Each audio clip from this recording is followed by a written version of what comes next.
Daming Tesla dito guys oh. Dito kasi ako sumasakay ng bus stop sa tapat nito.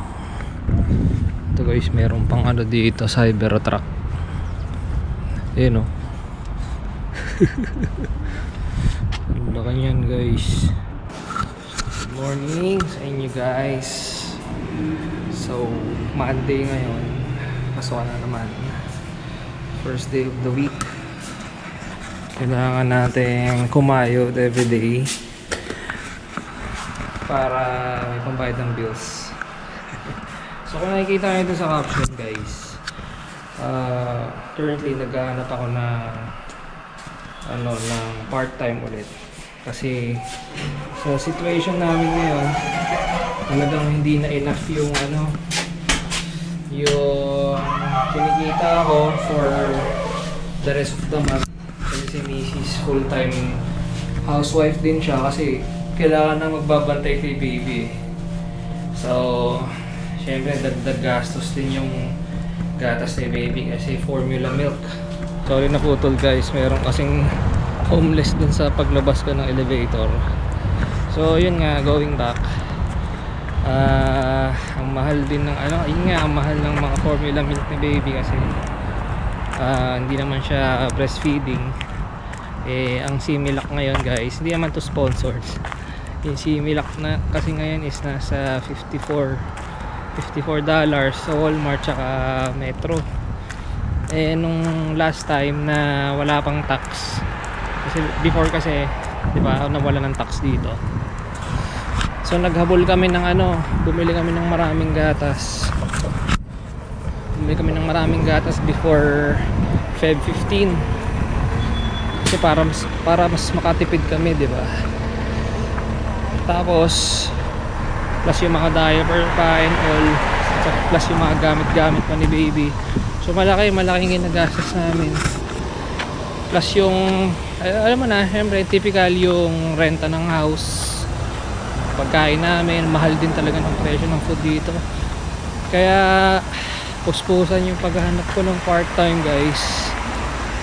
Kahit na siguro pwede ko nang pasukin kasi yung photography, videography services ko naman hindi naman kasi stable yun.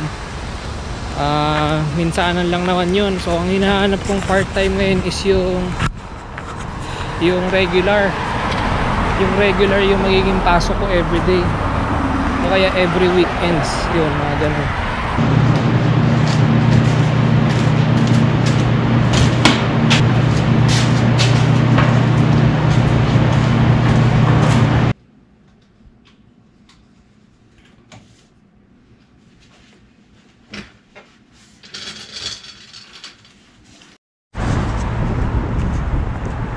Uwian na mga tol, uwian na namin. Ganda ng panahon guys oh, napaka-araw pero malamig pa rin yung simoy ng hangin, pero hindi na siya ganong kalamigan kaya masarap na. So ito, dito na ako sa bus station ko, antayin ko lang yung bus going to Kipling. Kailangan ko rin kasing umuwi ka agad kasi nga may assignment pa si Wenny. May deadline siya 9:30, so kailangan ko kagad makauwi.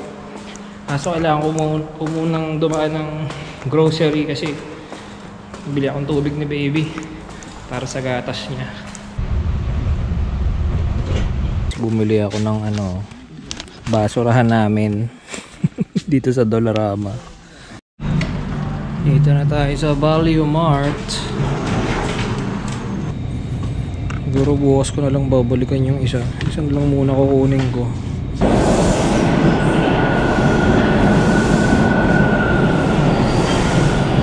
So yun guys, kanina nandun ako sa grocery. Sabi naman sa akin, pwede naman daw mag-iwan ng resume doon tsaka through online, pero kasi hindi ako naniniwala sa online dito kailangan talaga nagpapasa ka ng resume, kaya sinubmit ko na lang kay ate. Di bali mabait naman si ate, yung cashier doon kanina, kinuha naman yung resume ko, so sana matawagan tayo. So for the next few days. Yun lang yung mga gagawin ko dito sa ngayon kasi nga puspusan yung paghahanap ko ng part-time dito sa, lalo dito sa area namin, para at least malapit lang ako sa bahay, malapit kay baby. Guys, dito ko lang tatapusin tong video na to. So hopefully nag-enjoy kayo sa adventure na ginagawa ako everyday. So subscribe na lang kayo guys kung gusto nyo. Kung gusto nyo lang, hindi wala namang sapilitan.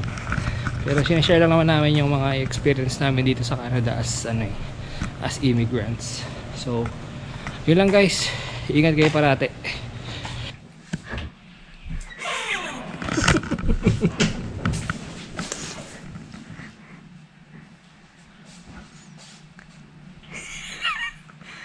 Hoy Tyler! I'm home. Hi. Hi. Bye guys.